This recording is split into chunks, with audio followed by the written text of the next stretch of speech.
ជំរាបសួរអំពូមីងថ្ងៃនេះម៉ាក់ខ្ញុំធ្វើជ្រក់ក្រៅឆ្នាំងឲ្យខ្ញុំញ៉ាំជ្រក់ក្រៅឆ្នាំងនេះមានរសជាតិឆ្ងាញ់ណាស់អំពូមីងដំបូងម៉ាក់ខ្ញុំដាក់បន្លែដែលហាន់ចូលក្នុងចាន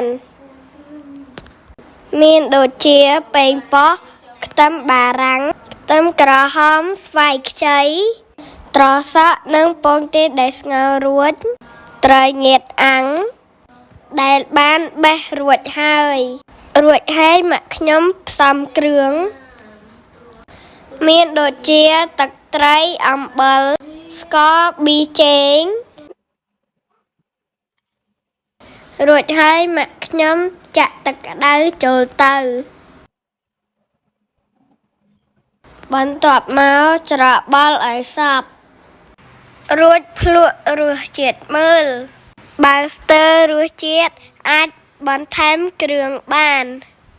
បន្ទាប់មកម៉ាក់ខ្ញុំដាក់ជីចូលទៅមានដូចជាជីរណាស្លឹកខ្ទឹម